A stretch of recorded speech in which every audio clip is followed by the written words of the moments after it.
Yang berikutnya adalah faraiduhu, fardu-fardunya wudu.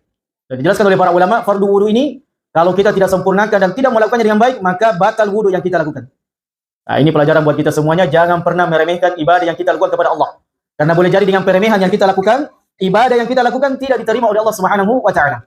Bahkan boleh jadi ketika kita beribadah masih diancam dengan murkanya Allah. Naudzubillah. Naudzubillah, Pak. Bahkan jangankan kita mendapatkan murka. Mungkin kita tahu semua orang yang pertama kali dicampakkan ke dalam neraka bukan ahli maksiat. Bukan para pezina, bukan para pemabuk. Tetapi orang yang pertama kali dicampakkan, dilemparkan ke dalam neraka adalah ahli ibadah. Naudzubillah. Di antara ahli ibadah itu adalah qurra, penghafal Quran, pembaca Quran. Kemudian di antaranya orang yang rajin bersedekah. Dan di antaranya orang yang meninggal di jalan Allah, syahid di jalan Allah. Kata para ulama, mereka ini nantinya datang membawa amalan yang sangat besar.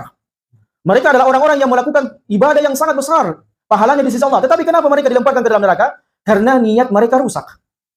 Mereka bersedekah karena ingin dipuja dan dipuji oleh manusia. Mereka berjihad di jalan Allah karena ingin disanjung sebagai pemberani. Mereka kemudian menghafal Quran, membaca Quran karena ingin dikatakan qurra, penghafal Quran. Mereka dicampakkan ke dalam neraka karena rusaknya niat mereka. Begitu pula, wa qadimna ila ma amilu faja'alnahu. Ada orang yang ditampakkan amalannya pada hari kiamat, jadi amalannya pores sambayana, pores sidakana, akan tetapi amalan yang mereka lakukan tidak sesuai dengan tuntunan Nabi sallallahu alaihi wasallam.